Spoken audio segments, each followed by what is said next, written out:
मैं विनय सर स्वागत करता हूं आप इस प्यारे से चैनल डियर चैलेंजर पर। इस चैनल पर आप आए हैं इस वीडियो को देखने के लिए, थंबनेल को देख करके। अगर थंबनेल को देख करके इस वीडियो को देखने आए हैं तो जरूर ही आप इससे कुछ सीख करके जाएंगे। जो भी बच्चे क्लास 10th क्या है 10th का जब पेपर दे लेते हैं बड़ा कंफ्यूज रहते हैं, केवल एक ही ऑप्शन उनके पास आता है कि 12th करें 12th करें 12th करें। ऐसा नहीं होता कि केवल आप 12th ही कर सकते हैं, आपके पास बहुत सारे ऑप्शन होते हैं जहां पर आप जा सकते हैं, लेकिन आप जानेंगे तब। इसलिए ये वीडियो आपको समझाने के लिए लाया हूं मैं, कि ताकि आप समझ पाएं और करियर में चुनाव कर सकें अपने करियर को बनाने के लिए कि मुझे किस रास्ते पर इसके बाद जाना चाहिए। आइए हम शुरुआत करते हैं कि 10वीं में कौन सा कोर्स करें, जाने 10वीं के बाद किस क्षेत्र में करियर बनाएं, इसको हम समझाएंगे आपको। आइए शुरुआत करते हैं कि 10वीं के बाद आपको क्या करना है। बहुत ही कंफ्यूजन होता है, उस कंफ्यूजन से बचने के लिए आपको 10वीं में क्या करना है, इसी कंफ्यूजन से बचाने के लिए मैं वीडियो आपको प्रस्तुत कर रहा हूं। 10th के बाद कौन सा कोर्स करें, आर्ट में जाएं, साइंस में जाएं, कॉमर्स में जाएं, ये आपके लिए बहुत ही कंफ्यूजिंग या चैलेंजिंग ऑप्शन हो जाता है। इस चीज से बचने के लिए आपको मैं ये वीडियो दे रहा हूं। इस वीडियो के माध्यम से आप समझ पाएंगे कि 10वीं के लिए काम की कौन सी खबर होगी। आपको अगर एग्जाम दे लिए हैं तो आपको किस फील्ड में जाना चाहिए, इसके लिए आपको 10वीं के इस मॉडल को समझना होगा। आइए शुरुआत करते हैं इस मॉडल को। अगर आप 10वीं कर चुके हैं तो 10वीं के बाद आप जा सकते हैं इंजीनियरिंग डिप्लोमा में। अगर आपका सपना है इंजीनियर बनने का, अगर आप चाहते हैं कि आप इंजीनियर बने, तो आप इंजीनियरिंग डिप्लोमा कर सकते हैं 10वीं के बाद। डिप्लोमा कोर्स इसलिए कहा जाता है क्योंकि आप जब 10th के बाद ही करते हैं, इंजीनियरिंग कोर्स में जाते हैं, तो आप डिप्लोमा के कोर्स से जाते हैं जिसमें आपको 3 साल का करना होता है। 10वीं के बाद का जो डिप्लोमा कोर्स होता है वो 3 साल का होता है। कितने साल का होता है? 3 साल का होता है। 10वीं के बाद जो डिप्लोमा कोर्स करते हैं वो 3 साल का होता है, जिसमें से आप अगर इंजीनियरिंग डिप्लोमा कर रहे होंगे 3 साल का, तो आपको डिपेंड करता है कि किस ट्रेड से करते हैं। उस ट्रेड में आपको, जैसे मान लिया जाए आप सिविल या इलेक्ट्रिकल लिए, तो आप गवर्नमेंट कॉन्ट्रैक्टर सिविल क्षेत्र में या इलेक्ट्रिकल क्षेत्र में बन सकते हैं। अगर आप इसके आगे भी पढ़ाई करना चाहते हैं तो आप डिग्री इन बी इंजीनियरिंग, इसके पास 3 साल का, तो वैसे बी 4 साल का होता है। तो अगर आप डिप्लोमा के थ्रू जाते हैं तो 3 साल का करना और डायरेक्ट सेकेंड ईयर में प्रवेश कर सकते हैं।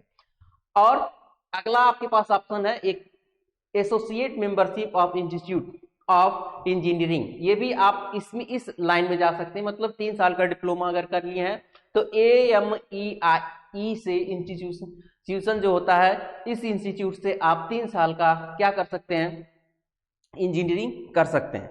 उसके बाद आपके पास electronic and telecommunication engineering कर सकते हैं, IETE। ये भी 3 साल का ही होगा। इसका मतलब 10वीं के बाद आप इंजीनियरिंग डिप्लोमा में अगर चले जाते हैं तो आपके पास ऑप्शंस क्या होते हैं, गवर्नमेंट कॉन्ट्रैक्टर का ऑप्शन आपके पास आ जाता है सिविल या इलेक्ट्रिकल से। उसके बाद आप डिग्री या बी इंजीनियरिंग कर सकते हैं, बी इंजीनियरिंग जो 3 साल का होगा। उसके बाद आपका ऑप्शन आता है associate membership of institute of engineering, जिसमें आप क्या कर सकते हैं, 3 साल का ये बैचलर डिग्री जो होती है, इस बैचलर डिग्री को कर सकते हैं। या अगर आपने इस कर लिया है तो आप आरटीओ एग्जाम इंस्पेक्टर का एग्जाम भी दे सकते हैं। आरटीओ एग्जाम इंस्पेक्टर का जो है एग्जाम दे सकते हैं अगर आप इंजीनियरिंग डिप्लोमा 3 साल का कर लेते हैं। या आप एक मर्चेंट नेवी का ऑप्शन आता है, मर्चेंट नेवी में 3 साल का ऑप्शन आता है, 3 साल का एक कोर्स होता है जिसको जाकर के आप कर सकते हैं और मर्चेंट नेवी में एक सुनहरा भविष्य आप बना सकते हैं। आगे आपके लिए ऑप्शन खुलता है कि क्या करने। दूसरा ऑप्शन ये है कि बहुत ही सामान्य होता है, जिसमें आप बहुत लोगों को देखे होंगे कि बीमा करने आते हैं आपके घर, जैसे LIC एजेंट वाले। आप LIC एजेंट बन सकते हैं। या आप अगर LIC एजेंट नहीं बनना चाहते हैं तो आपका अगर सपना है कि अगर आपका सपना ऐसा है कि नहीं मुझे नेवी आर्मी में जाना है या नेवी में जाना है या एयरफोर्स के किसी, या मैं कह सकता हूं कि डिफेंस सर्विस में अगर आपको जाना है, तो डिफेंस सर्विस में जाने के लिए आप 10th के बाद आर्मी में, नेवी में, एयरफोर्स में जा सकते हैं। या पुलिस डिपार्टमेंट का एग्जाम भी दे सकते हैं, जैसे पुलिस कांस्टेबल, एयरमैन, नाविक और सोल्डर का भी दे सकते हैं। आप इस लाइन में भी जा सकते हैं। या अगर आपको आगे की पढ़ाई करनी है तो आगे की पढ़ाई आपके पास ऑप्शन है फाइन आर्ट कर सकते हैं, कमर्शियल आर्ट डिप्लोमा कर सकते हैं, जो 5 साल या 3 साल का हो सकता है, जिसमें से आपको चूज करना होता है आपको कितने साल का करना है। आगे ऑप्शन आपके पास है, आपको आर्ट टीचर डिप्लोमा भी कर सकते हैं जो 2 साल का होता है। आर्ट टीचर डिप्लोमा भी कर सकते हैं, जो कितने साल का होता है, 2 साल का होता है।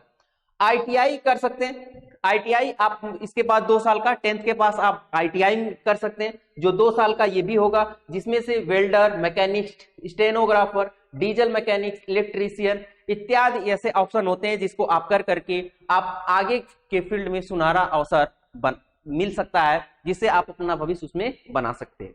आइए आगे बताते हैं। अगला है, आप भर सकते हैं रेलवे टिकट कलेक्टर, टीसी बनना चाहते हैं अगर, तो टीसी बनने के लिए आप रेलवे टिकट कलेक्टर का फॉर्म भर सकते हैं, जिसमें से आगे या कॉमर्स क्लर्क का भी एग्जाम दे सकते हैं फॉर्म भर करके, आप उसमें भविष्य बना सकते हैं अगर 10th कर चुके हैं तब। आगे आपका ऑप्शन है, अगर आप बैंक, जितने भी बैंक के क्लर्कियल इंश्योरेंस एग्जाम होते हैं, बैंक या क्लर्कियल इंश्योरेंस एग्जाम में भी आप 10th के बाद जा सकते हैं। दूसरा ऑप्शन है, other government clerical grade exam में भी आप 10th के बाद जा सकते हैं। अगर आपने 10th कर रखा है तो 10th के बाद गवर्नमेंट क्लर्कियल ग्रेड एग्जाम में भी जा सकते हैं, जहां पर आप जाकर के गवर्नमेंट क्लर्क बन सकते हैं, गवर्नमेंट क्लर्क बन सकते हैं। ठीक है, आगे आपके लिए ऑप्शन खुलता है कि डिप्लोमा इन डांस या म्यूजिक। अगर आपकी रुचि डांस में है, आप देख रहे होंगे इस समय बहुत सारे लोग हैं, बहुत सारे ऐसे बच्चे हैं जो YouTube या शॉर्ट्स पर बहुत सारे डांस को प्रस्तुत करते हैं, तो आप डिप्लोमा इन डांस 2 साल का कर सकते हैं। अगला आपके लिए ऑप्शन खुलता है सर्टिफाइड बिल्डिंग या सुपरवाइजर। सर्टिफाइड बन सकते हैं, बिल्डिंग या बिल्डिंग सुपरवाइजर बन सकते हैं, सर्टिफाइड बिल्डिंग सुपरवाइजर बन सकते हैं, जिसमें से आपको 6 मंथ का कोर्स या 1 ईयर का कोर्स करना होता है। अगला ऑप्शन आपके लिए खुलता है कि डिप्लोमा इन फॉर्म मैनेजमेंट, जो डिप्लोमा इन फॉर्म मैनेजमेंट होता है, जो एनिमल हस्बेंड्री में के क्षेत्र में आप जा सकते हैं, एनिमल हस्बेंड्री के क्षेत्र में जा सकते हैं, जिसमें से 5 मंथ या 1 ईयर का आपको क्या करना पड़ता है, जा करके अलग से कोर्स या वहां पर ऐसा कर सकते हैं, अप्रेंटिस भी कर सकते हैं, जिससे आप एनिमल हस्बेंड्री में के क्षेत्र में जा सकते हैं।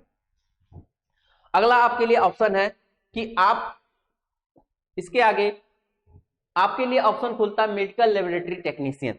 मेडिकल लेबोरेटरी टेक्नीशियन बनने के लिए आपको MLT करना पड़ता है, जो 2 साल का होता है। इसको कर लेंगे तो मेडिकल लेबोरेटरी टेक्नीशियन, जो मेडिकल विभाग में लैब होता है, उसमें टेक्नीशियन का काम कर सकते हैं। जैसे देखते होंगे ब्लड जांच और BP, शुगर इत्यादि ऐसे चीजें होती हैं जिसको जांच करने के लिए लोग पहुंचते हैं, जिसमें मेडिकल लैब में जो चीजें जांच की जाती हैं, इसके लिए आप 2 साल का एक कोर्स कर सकते हैं और इस कोर्स के माध्यम से आप अपना सुनहरा भविष्य बना सकते हैं।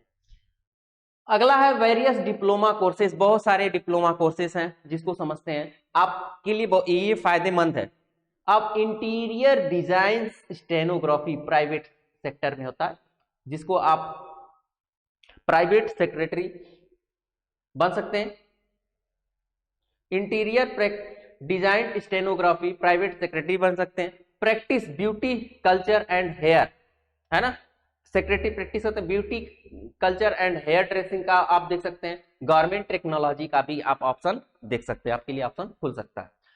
या आपके लिए एक ऐसा ऑप्शन है जैसे MSc कोर्स होता है, MS-C कोर्स अगर आप करते हैं तो डाटा एंट्री ऑपरेटर के ऑप्शन में आप जा सकते हैं। MSc कोर्स को कर करके डाटा एंट्री ऑपरेटर आप बन सकते हैं। आगे ऑप्शन देखते हैं। देखिए, सबसे ज्यादा ऑप्शन यही खुलता है कि आपको 10th के बाद 99% बच्चे किस क्षेत्र में जाते हैं, सीधे 12th। देखिए यहाँ लिखा है 10th SSC का मतलब होता है सीनियर सेकेंडरी सर्टिफिकेट। SSC का मतलब होता है सीनियर सेकेंडरी सर्टिफिकेट और HSC का होता है हायर सेकेंडरी सर्टिफिकेट। ठीक, आपको सर्टिफिकेट जब मिल जाएगा तो आपको जितनी भी चीजें अभी पीछे मैंने समझाया उसके लिए ऑप्शन है। ज्यादा से ज्यादा लोग 12th में आते हैं, तो 12th में हम आपको आगे समझाएंगे कि 12th अगर आप कर लेते हैं तो किस क्षेत्र में जा सकते हैं, आर्ट में जाएंगे कि कॉमर्स में जाएंगे कि साइंस के क्षेत्र में जाएंगे। इसको हम अगले वाले वीडियो में आपको समझाएंगे कि अगर आपने 12th कर रखा है तो आप क्या कर सकते हैं। ऐसा नहीं है कि आप 12th कर सकते हैं तो 10th के बाद वाले कोर्सेज नहीं कर सकते हैं, ऐसा नहीं होता है। आप 10th के बाद वाले कोर्सेज में भी आप एंट्री कर सकते हैं, बशर्ते अगर 12th कर लेते हैं तो इन सब ऑप्शन के साथ और सारे आपके लिए ऑप्शन खुल जाते हैं। इसके लिए आपको अगले वीडियो में बने रहना होगा। हमें आशा है कि ये वीडियो समझ में आया होगा। जो चीजें नहीं समझ में आए आप कमेंट बॉक्स में डाल सकते हैं, हम कमेंट बॉक्स में आपके कमेंट को पढ़ करके आपको जरूर समझाने का प्रयास करेंगे कि आपको क्या करना चाहिए। अगर आपको किसी कैरियर को लेकर के किसी भी तरह का कंफ्यूजन है तो आप कमेंट बॉक्स में जरूर डालिए, हम जरूर उसका रिप्लाई करेंगे। धन्यवाद।